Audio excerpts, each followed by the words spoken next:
Beat 'em ups were a staple of the 90s, and it goes without saying that if there was a comic book series or TV show, then it was to be expected that a video game would emerge too, invariably in the form of the aforementioned beat 'em up or platformer genre.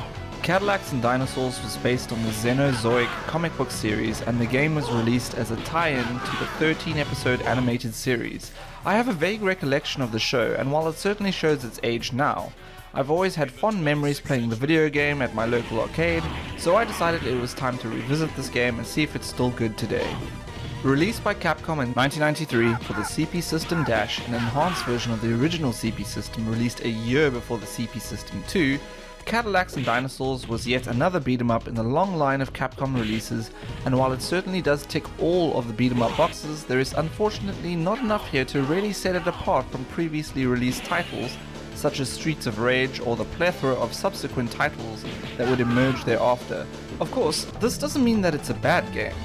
Set during a post-apocalyptic time in the 26th century, humans had gone underground to escape a pollution-stricken planet, only to emerge 500 years later to a world reclaimed by dinosaurs.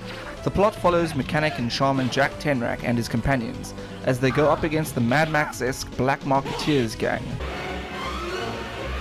who've been hunting the dinosaurs for reasons unknown, and in doing so made the reptilian giants highly dangerous and aggressive, attacking human settlements and pretty much just killing people.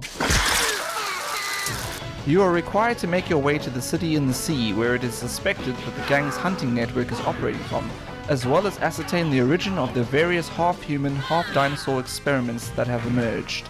So there is one aspect of Cadillacs and Dinosaurs that sets it apart from the pack, and that's the dinosaurs themselves. The various dinos you will encounter in this game are neutral, and for the most part will not go out of their way to attack you. In fact, you can be in the midst of a battle with Marketeer gang members and a roaming dino will attack them instead, especially if the gang members harm the creature first, after which they will turn orange and go on a rampage. For example, this sweaty fat fuck kicks the sleeping dino awake only to get his head bitten off. Well, that serves you right. Cadillacs and Dinosaurs features 4 playable characters, and each of them fall into a specific category. Jack Tenrak is the balance type, Hannah Dundee is a skill type, Mustafa Cairo is a speed type, and the lumbering Meso Bradovich is, as expected, a power type. Each character is catered for a specific play type, so even though I played the game through trying out each of the 4 at least once, Jack was the best fit for me.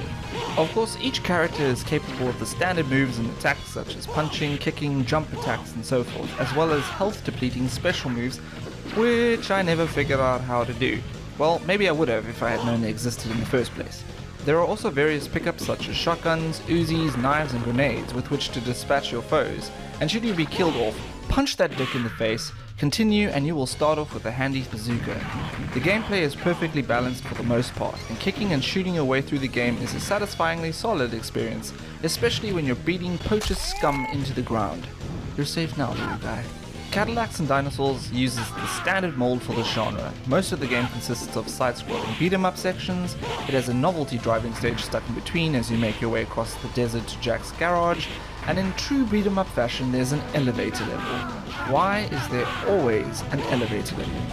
There are numerous enemies to contend with, such as the normal cannon fodder guys, the aforementioned sweaty fat fucks, and Blunker? And what would a beat 'em up be without bosses, which Cadillacs and Dinosaurs has in spades?